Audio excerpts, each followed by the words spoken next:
And record high temperatures are fueling deadly fires in California. Officials say the fires killed 4 people over Labor Day weekend. Thousands of firefighters are battling these wildfires as they rage across the state.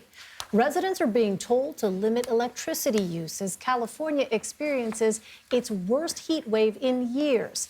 A California official gave an update today on 2 fire victims who died in the southern part of the state. And today we are confirming that those 2 people were found deceased within a vehicle. The identities of those individuals cannot be released at this time because they cannot be positively identified based upon the condition in which they were found.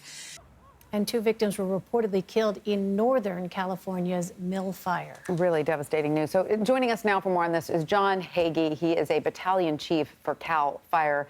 Jon, thank you for being with us. So what are the latest developments on these numerous wildfires across California, especially these that are turning deadly, and the steps being taken to combat them? You know, some of the latest developments is obviously the weather. The challenge is we are facing triple-digit heat, low humidity, and really what that's doing is it's drying out the fuels, and the fire is growing just under these unprecedented conditions. It's challenging our ground forces, and really, you know, it's taking its tax on the firefighters. So obviously the challenge is the weather. The biggest thing is these triple-digit heat. It's really been a challenge for the firefighters on the ground in the sense that the fuel is just so receptive and burns with such intensity. There's basically no moisture in the vegetation. So we're seeing the fire just having exponential fire growth. And that's where the biggest challenge is as we face these fires throughout the California and the West. John, as you point out, I mean, these really are just punishing conditions all around. How are things looking going into the weekend? When you look at the forecast or even beyond the weekend, are there any indications that things might get better in terms of the conditions for your firefighters that they're operating in right now? You know, unfortunately, we're looking at both the short term and the long term.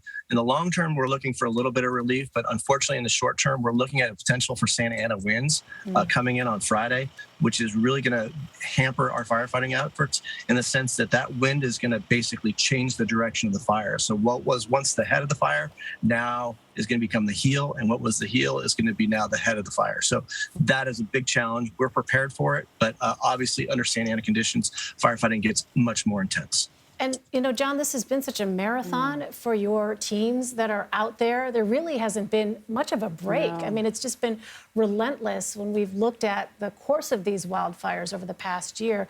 How are your teams doing right now?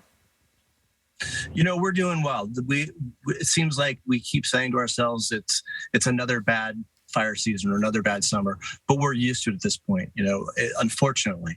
But, you know, the men and women, they know the job that's in front of them. They've signed up for this, and they take a lot of pride in what we do. We understand that this is probably one of the busiest times of the year. We understand the jobs in front of us, and we understand we have a service to provide to the public and really a duty to do that. So we take a lot of pride in that, and that's what keeps us going. Wow, so admirable, really. Absolutely. So, Thanks so much. So courageous. Jon Heggie, thank you so much. Thank you.